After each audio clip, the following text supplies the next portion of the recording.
Somos Podcast. ¿Qué tal? Un anuncio antes de comenzar. En esta versión de escena musical no incluimos las canciones mencionadas. Si quieres escuchar el programa completo, con música, entonces puedes hacerlo en Spotify.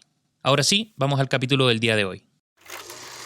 Cuando no sabes qué ver en tu televisor, necesitas una buena recomendación. Y en Radio Somos llegó la hora de explorar series y películas a través de las canciones que musicalizan sus mejores momentos. Cristian Wagner Valdivia repasa clásicos, las últimas novedades o joyas escondidas, aquí en Escena Musical. ¿Cómo están? Bienvenidas y bienvenidos a un nuevo capítulo de Escena Musical, el número 16 de este programa de Radio Somos, en el que hablamos de películas, de series o de documentales a través de las canciones que musicalizan sus mejores momentos. Este programa está hecho para aquellos o aquellas que entran a sus plataformas de streaming de películas y no saben muy bien qué ver. Bueno, aquí te damos hartas recomendaciones, pero con la salvedad o con la gracia de que cada recomendación viene acompañada de una canción. Y no es una canción cualquiera, es una canción que aparece en la película y que musicaliza algún momento importante. Bueno, ese momento importante nosotros lo llamamos escena musical, que le da el nombre a este programa. Te recuerdo que este programa puedes escucharlo todos los días sábados a partir de las 20 horas en Radio Somos, en cualquiera de nuestras 3 frecuencias, como también en radiosomos.cl, y que después, pasadito las 9 de la noche, es alojado en Spotify o en cualquier otra plataforma de podcast disponible para que lo escuches o lo recuerdes o visites nuevamente. Y también puedes ser parte de este programa. Si tienes alguna recomendación que quieras que comentemos aquí, nos puedes escribir al Instagram de Radio Somos, que es @radiosomos. Nos puedes escribir al WhatsApp de la radio, que es el +569 53 22 7009, +569 53 22 7009, o también en Spotify. Si te metes por el celular, debajo del episodio hay una casilla, ahí también nos puedes dejar tu recomendación. Antes de ir con nuestra primera recomendación, vamos a una canción de la programación de Radio Somos y ya volvemos con Escena Musical. Películas, series o documentales a través de las canciones que musicalizan sus mejores escenas. Estás escuchando Escena Musical en Radio Somos, la playlist de tu vida. El 2013 se estrenó Hair, película dirigida por Spike Jonze, una película que por lo demás muchos consideran una especie de respuesta conceptual a Lost in Translation, otra película dirigida por Sofía Coppola, ex esposa de Spike Jonze. Ambas películas exploran la soledad y las conexiones emocionales, aunque desde ángulos bien distintos. Hair nos introduce a Theodore, interpretado por Joaquin Phoenix, un hombre solitario en proceso de divorcio cuya profesión es escribir cartas para otras personas, expresando sentimientos que ellos mismos no pueden verbalizar. Su vida toma una especie de giro inesperado cuando instala un nuevo sistema operativo de inteligencia artificial que consiste básicamente en una voz que tú puedes elegir si es hombre o mujer y que va a poder acompañarte, va a poder entablar una relación contigo. Esta voz, en el caso de Theodore, es femenina y se llama Samantha, y la voz es interpretada por Scarlett Johansson. Es una voz súper cálida, como bien emotiva, bien cercana, y se convierte en una compañera constante de Theodore. A medida que pasan los días, la relación entre Theodore y Samantha se profundiza. Samantha tiene la capacidad de aprender y adaptarse a medida que interactúa más con Theodore. Su inteligencia artificial le permite evolucionar emocionalmente y pronto ambos comienzan a compartir experiencias, sueños y eventualmente desarrollan sentimientos románticos el uno por el otro. Esto va teniendo repercusiones en la vida personal de Theodore, cuyos cercanos ven en esta relación algo muy difícil de entender, cada uno con sus propios puntos de vista. Sin embargo, lo que llama la atención de esta película, que ya tiene más de 10 años, es lo cerca que está de la realidad que vivimos hoy por hoy, con inteligencias artificiales que son capaces de replicar varias ideas que se discuten en esta película. Spike Jonze aseguró que se inspiró en experiencias personales para desarrollar esta película, que destaca por su estética, que es intencionalmente cálida y futurista, con una paleta de colores suaves y ropas de estilo retrofuturista. Curiosamente, se decidió no incluir el color azul en la paleta visual para dar un tono más cálido y envolvente a la película. El director de fotografía, Hoyte van Hoytema, utilizó lentes de película en cámaras digitales para lograr este efecto visual distintivo. Hair fue ganadora del Oscar a Mejor Guión Original y su banda sonora fue nominada, la cual fue compuesta por el grupo Arcade Fire. Pero la canción que musicaliza la escena musical de la que hablaremos es del grupo The Breeders, que está compuesto o conformado por Kim Deal, fundadora del grupo Pixies, que desde el 2013 ya no está en esa agrupación, y por Tanya Donelly. La canción en cuestión es Of You, del año 2002, y su aire medio melancólico es perfecto para esta película y para la escena en la que Theodore pasea de vuelta a su casa desde el trabajo escuchando esta canción, la cual es reproducida por otro sistema operativo que tiene en un audífono. Esto es previo a Samantha, el cual es capaz de leer sus correos o poner música que él pide. Of You de The Breeders aparece entonces cuando él le pide escuchar una canción melancólica. Puedes ver Hair en Amazon Prime Video, la cual es musicalizada por esta canción que pasamos a escuchar aquí en escena musical, Of You de The Breeders. Siempre es bueno tener a alguien que te recomiende una buena película o serie. Estás escuchando Escena Musical, el lugar en el que descubrimos lo mejor del cine y la televisión a través de las canciones que musicalizan sus mejores momentos. El año 1994, O.J. Simpson era un exjugador de fútbol americano, rostro de televisión, comentarista deportivo y figura del entretenimiento, como también ídolo sobre todo de los afroamericanos, que veían en él un ejemplo a seguir. Luego de una exitosa carrera por la NFL, O.J. gozaba de su fama y de su plata, hasta que todo comenzó a derrumbarse un 12 de junio de 1994, cuando su ex esposa Nicole Brown y un amigo de ella, Ronald Goldman, fueron encontrados asesinados fuera de la casa de Nicole en Los Ángeles. Ambos cuerpos presentaban múltiples heridas de arma blanca. En la escena del crimen, los policías encontraron un gorro y un guante ensangrentado, que sería una pieza importante en el caso. Cuando se dirigieron a la casa de O.J. para informarle sobre lo que había ocurrido, O.J. Simpson no estaba, pero los policías entraron al lugar sin una orden de registro porque pensaban que él podría también ser otra víctima de este crimen. Y en la casa encontraron una camioneta blanca Ford Bronco que era de O.J. Simpson, la cual tenía sangre, como también encontraron el otro guante ensangrentado, el que era el par del que encontraron en la casa de Nicole Brown. Solo unos días después, cuando se confirmó que la sangre en los guantes era de las víctimas, se emitió una orden de arresto para O.J. Sin embargo, él no apareció en la corte cuando lo habían citado. En su lugar, su abogado, el fallecido Robert Kardashian, el padre de las ahora famosas Kim, Kourtney y Kylie Kardashian, leyó una carta de O.J. a los medios de comunicación, la cual fue interpretada por todos como una carta de suicidio, de despedida. Sin embargo, ese mismo día, un automovilista llamó a la policía ya que aseguraba haber visto a Al Cowlings, también exjugador de fútbol americano y amigo de O.J., conduciendo la camioneta Ford Bronco blanca por la autopista, en la cual también iba O.J. Simpson. Y es en ese momento en el que se desarrolla una persecución policial con más de 9 helicópteros y múltiples medios de comunicación que siguieron el Ford Bronco blanco de Simpson por Los Ángeles.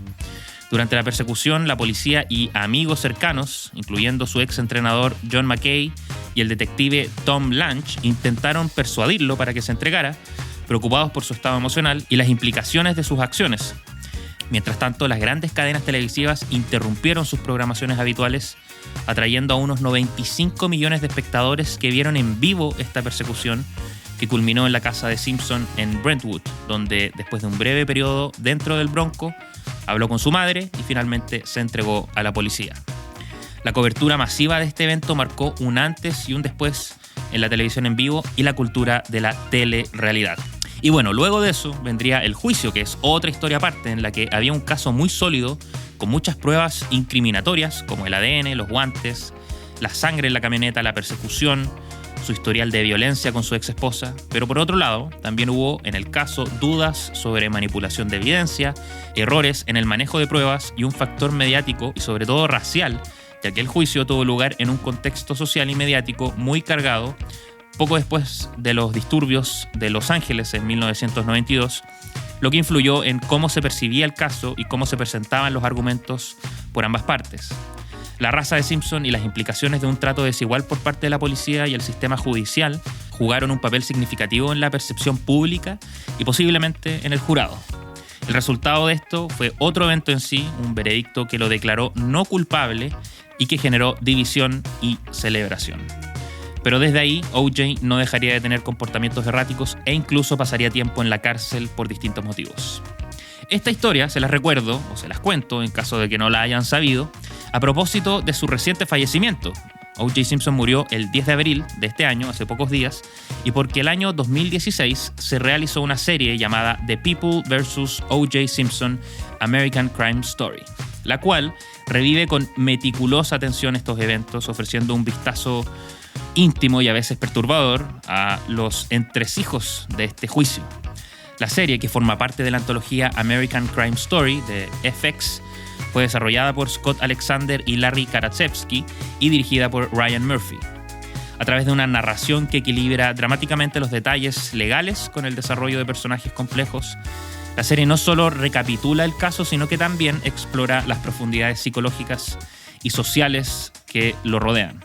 Interpretado de gran manera por el actor Cuba Gooding Jr., la serie, que tuvo buena recepción crítica, además contó con Sarah Paulson como la fiscal Marcia Clark y con David Schwimmer, Ross en Friends, para quienes no lo conozcan por nombre, como Robert Kardashian, el abogado y amigo del ex jugador de fútbol americano.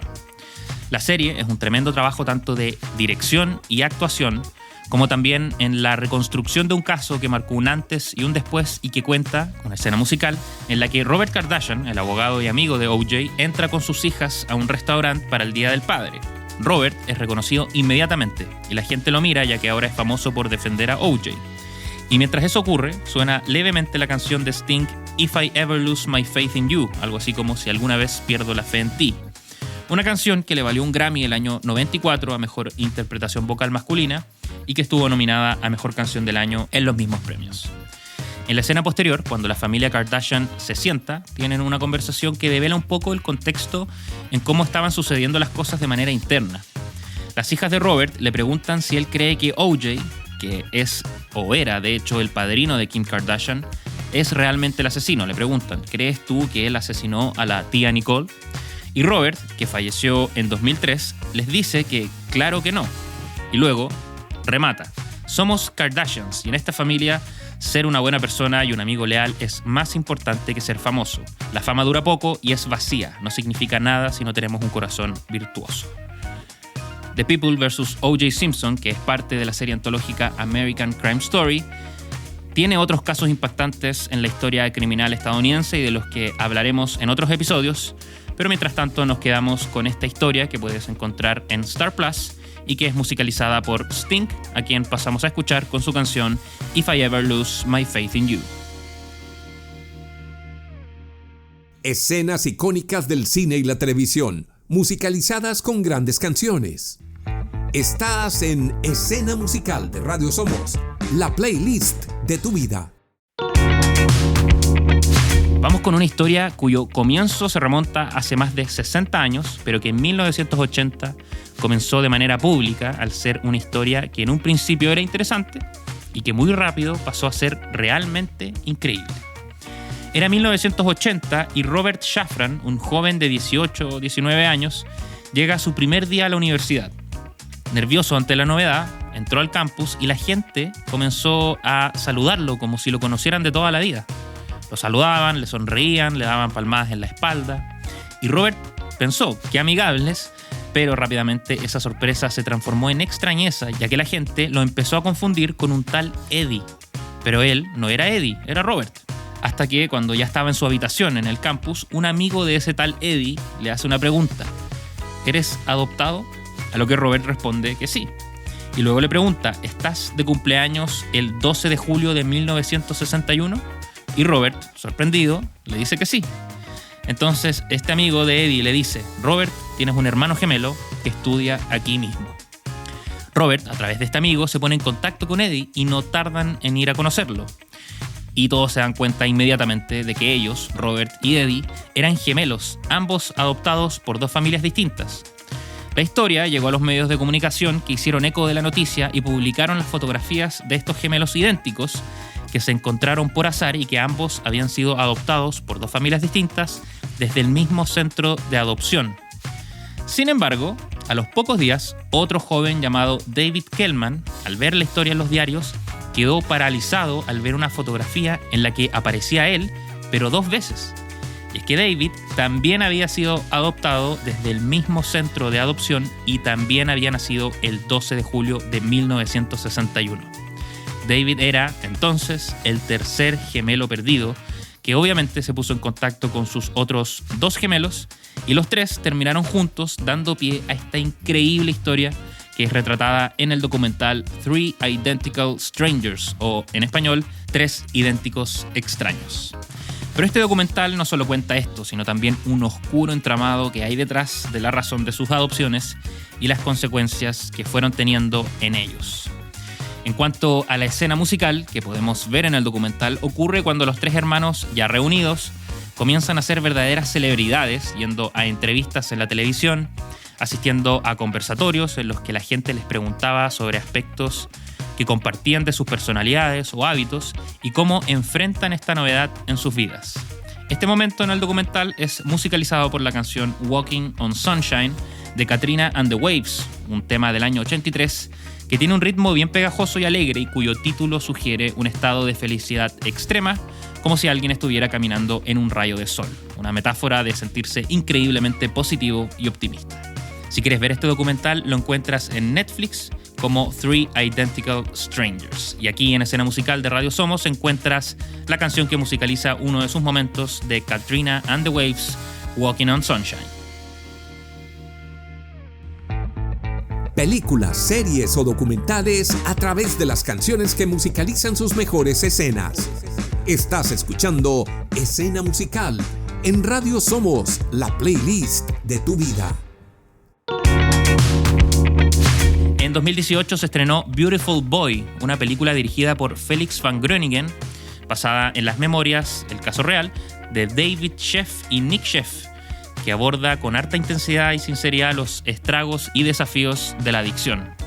La película explora la complicada relación entre un padre y su hijo en el contexto de la lucha de este último, del hijo, contra la adicción a las drogas. Beautiful Boy presenta a Steve Carell en el papel de David Sheff, un periodista que enfrenta la dolorosa realidad de que su hijo Nick, interpretado por Timothée Chalamet, ha caído en el mundo de la drogadicción. La actuación de Chalamet es especialmente conmovedora, mostrando la desesperación y el conflicto interno de Nick con una intensidad que captura tanto su vulnerabilidad como su desesperada necesidad de drogas. La película ofrece una mirada al corazón de una familia luchando contra la adicción, proporcionando un relato que es tan devastador como iluminador, mostrando todas las caras de lo que debe enfrentar una familia que tiene a uno de sus miembros luchando con adicciones. Es así como veremos esta evolución en la adicción de Nick, ciertos patrones repetitivos y la incansable lucha de su padre por salvarlo, como también los momentos en los que parece no haber vuelta atrás. Beautiful Boy fue bien recibida por su honestidad emocional y las actuaciones de Carell y Chalamet, con críticos y audiencias elogiando la cruda representación de la adicción. Aunque la película no ganó grandes premios, sí es una película que generó impacto en aquellas familias que han vivido situaciones similares. Chalamet, en particular, fue alabado por su representación, obteniendo nominaciones en varios premios importantes, consolidando además su lugar como uno de los actores jóvenes más destacados de su generación.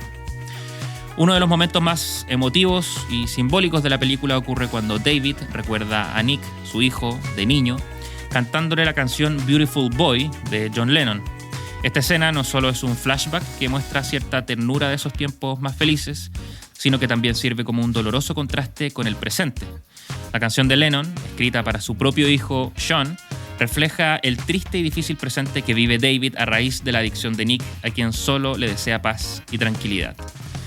La canción Beautiful Boy fue lanzada en 1980 en el álbum Double Fantasy de John Lennon y es una de las más emblemáticas en cuanto a expresar el amor incondicional de un padre a su hijo. Si quieres ver esta película, la puedes encontrar en Prime Video.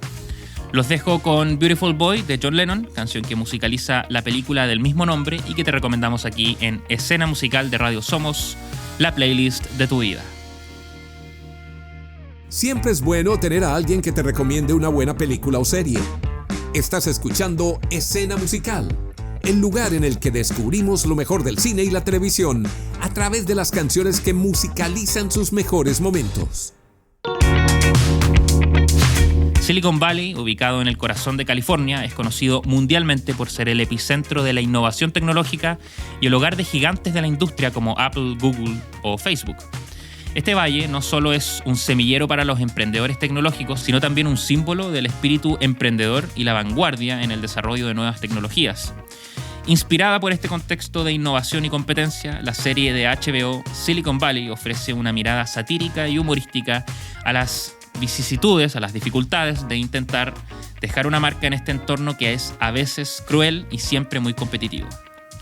Silicon Valley, creada por Mike Judge, se estrenó en 2014 y durante 6 temporadas narró las dificultades de Richard Hendricks y su equipo de desarrolladores mientras intentaban hacer de su startup, Pied Piper, un jugador significativo en el competitivo mundo tecnológico. Richard, interpretado por Thomas Middleditch, es un programador introvertido pero brillante que accidentalmente desarrolla un algoritmo de compresión de datos revolucionario. Junto a él, personajes como Dinesh Gilfoy y Ehrlich Bachman añaden dinámicas bien chistosas y conflictos que reflejan las realidades a menudo absurdas del ambiente startup. A lo largo de sus temporadas, la serie explora desde el financiamiento de startups, los vaivenes de la bolsa hasta las batallas legales y éticas, todo esto entrelazado con un humor que critica la cultura a veces tóxica del Silicon Valley real. A pesar de sus momentos de humor ligero, la serie no deja de abordar las implicaciones más serias y oscuras de lo que realmente significa emprender en el mundo de la tecnología, al menos en aquel al que apuntan las grandes corporaciones que esperan globalizar su producto. Los creadores de la serie hicieron un esfuerzo considerable por integrar tecnología realista y lenguaje de programación en el guión. Para lograr esto, consultaron a numerosos expertos en tecnología y startups. Y es bien interesante porque el algoritmo de compresión de datos central en la trama, aunque es ficticio, fue explicado con tal nivel de detalle técnico que profesionales de la industria lo encontraron plausible. Además, el concepto de compresión Weissman, utilizado para medir la eficiencia del algoritmo en la serie, fue inventado por la serie, pero formulado con la ayuda de un experto en compresión de Stanford, lo que llevó a que muchos en la industria lo buscaran creyendo que era un estándar real. Además, muchos episodios y diálogos están basados en anécdotas reales contadas por personas dentro de la industria, lo que nos da a entender que, aunque potenciado, el ambiente en ese mundo no difiere tanto de lo que se muestra en la serie. El gran antagonista de la serie es Gavin Belson, CEO de Huli, una poderosa compañía tecnológica que simboliza el monopolio y la influencia excesiva en el mundo real de gigantes como Google. Gavin es el típico ejecutivo de Silicon Valley, carismático, competitivo y completamente inmerso en la cultura de innovación disruptiva. Como antagonista principal de la serie, Gavin representa los retos y obstáculos que enfrentan las pequeñas startups cuando deben competir contra conglomerados tecnológicos enormes y bien financiados. La escena en cuestión ocurre durante el episodio final de la primera temporada de Silicon Valley, en un evento clave de la industria. La competencia llamada TechCrunch Disrupt, un lugar de encuentro real y anual donde las startups tienen la oportunidad de presentar sus productos a un panel de jueces y a una audiencia de potenciales inversores y periodistas. Es aquí donde las startups más prometedoras buscan llamar la atención y potencialmente obtener financiamiento que podría llevarlas al siguiente nivel. En este contexto crítico, Gavin Belson presenta Nucleus, un producto desarrollado por Huli como respuesta directa y competencia al algoritmo de compresión de Pied Piper, la startup de Richard Hendricks, el protagonista de la serie. El momento es crucial. Pied Piper también está programado para presentar en el mismo evento y la presentación de Nucleus es un movimiento estratégico de Gavin para socavar a Pied Piper antes de que puedan demostrar su valor. Utilizando recursos casi ilimitados y un equipo de ingenieros altamente capacitados, Huli ha desarrollado Nucleus en un tiempo récord para replicar y mejorar la tecnología de Pied Piper, presentándola con todo el espectáculo y fanfarria que el vasto presupuesto de marketing de Huli puede comprar. Presentación que tiene como guinda de la torta a Shakira. Aunque no la muestran, no aparece en realidad Shakira, sí la presentan y se hace como si en verdad ella estuviera cantando la canción Hips Don't Lie, la cual curiosamente es una especie de readaptación de una canción de Wyclef Jean, la que se llamaba Dance Like This. A Shakira le gustó tanto la canción que invitó a Wyclef Jean a generar una nueva versión, logrando posicionarse en el número 1 en 50 países y consolidando la fama de la colombiana no solo ahora en el mercado anglosajón, sino también a nivel global. Escuchemos entonces a Shakira y Wyclef Jean con su canción Hips Don't Lie, la que musicaliza Silicon Valley, serie que puedes encontrar en Max. Escenas icónicas del cine y la televisión, musicalizadas con grandes canciones. Estás en Escena Musical de Radio Somos, la playlist de tu vida. Si hablamos de películas que podrían representar el espíritu de este programa, al menos en cuanto al uso de la música, Bohemian Rhapsody es una de ellas. Desde su lanzamiento en 2018, esta película no solo revivió el legado de Queen y su música, sino que también nos entregó una alabada representación de Freddie Mercury, interpretado por Rami Malek, la que le valió un Oscar. La película comienza en los años 70, mostrando cómo Freddie, un joven y carismático músico con una voz excepcional, se une a la banda que luego se convertiría en Queen. Junto con Brian May, Roger Taylor y John Deacon, Mercury impulsa a la banda hacia la fama global con su talento y presencia en el escenario. A medida que Queen alcanza el estrellato, la trama se sumerge en la vida personal de Freddie, explorando su relación con Mary Austin y más tarde sus conflictos internos sobre su sexualidad y su eventual diagnóstico de SIDA. La película también muestra cómo las tensiones dentro de la banda surgen debido a las presiones de la fama, la creatividad artística y los estilos de vida personales de sus miembros. Bohemian Rhapsody, la película que pudimos ver, fue un largo proceso que tuvo 3 proyectos a lo largo de los años, considerando al comediante Sacha Baron Cohen como uno de los posibles Freddie Mercury. Luego incluso se rumoreó que Daniel Radcliffe, Harry Potter, podría interpretarlo, pero tras largos problemas y conflictos se terminó desarrollando aquel proyecto que desencadenó la película protagonizada por Rami Malek, que a pesar de no cantar, las canciones fueron cantadas por el canadiense Marc Martel, que dobló las canciones de Freddie. Sí tomó clases de canto, de piano y sesiones de movimiento para capturar la manera única de Freddie Mercury de comportarse en el escenario. El actor además usó una prótesis dental para acercarse más al aspecto del cantante. Bohemian Rhapsody, que fue todo un evento cuando fue estrenada, no estuvo exenta de polémicas, aunque la mayor parte de la película fue dirigida por Bryan Singer. Fue despedido antes de que el rodaje finalizara debido a problemas de comportamiento y retrasos. Dexter Fletcher fue contratado para completar las últimas semanas de producción. La película ganó 4 Oscars, pero fue muy criticado el que ganó por montaje, ya que según expertos en la industria, la película tenía errores notorios en esta materia. Pero eso no importó para recaudar más de $900 millones a nivel mundial. Escenas musicales hay muchas, pero creo que es casi obligatorio remontarnos a cuando Queen se presenta en el concierto Live Aid en el antiguo estadio de Wembley en Londres. Esta escena destacó por la creación de un set que replicó el estadio, usándose incluso audios originales del público para darle mayor realidad. Y es en esta increíble presentación de 21 minutos que marcó un antes y un después, en donde encontramos parte del repertorio de la banda. Y para terminar este capítulo nos quedaremos con la canción que le da nombre a la película, Bohemian Rhapsody, una canción que es una verdadera obra maestra y un reflejo de la genialidad de Freddie Mercury.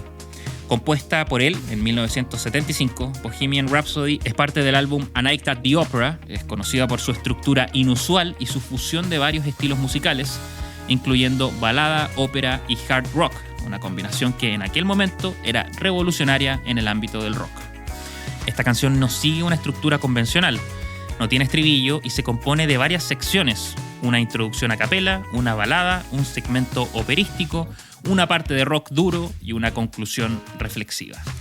La sección de ópera incluye referencias a figuras como Scaramouche, Galileo y Belcebú, y se destaca por sus armonías vocales complejas y su dramática instrumentación. Bohemian Rhapsody fue un éxito rotundo al ser lanzada, alcanzando el número 1 de las listas de éxitos del Reino Unido durante 9 semanas y revolucionando los videos musicales con su video promocional, que es considerado uno de los primeros verdaderos videos musicales en la historia. A pesar de las dudas iniciales de la casa discográfica sobre su éxito, debido a su duración y estilo atípico, la canción se convirtió en un clásico instantáneo, algo que podemos ver en esta película que encuentras en Star Plus y con la que terminamos el capítulo de hoy. Les recuerdo que este capítulo queda alojado en Spotify y en todas las otras plataformas de podcast disponibles, como también en radiosomos.cl, y que los domingos tiene una repetición a las 12 del día. Mi nombre es Cristian Wagner Valdivia y este fue otro capítulo de Escena Musical. Nos escuchamos la próxima semana. Nos quedamos con Bohemian Rhapsody de Queen, interpretada por el grandísimo Freddie Mercury. Nos vemos. Chau. Comienzan los créditos y la música se desvanece. Se acaba el programa del día de hoy. Pero te vas con nuevas recomendaciones que podrás disfrutar en tu próxima sesión de cine o maratón de series. Nos encontramos la próxima semana para seguir comentando nuevas recomendaciones en Escena Musical de Radio Somos, la playlist de tu vida.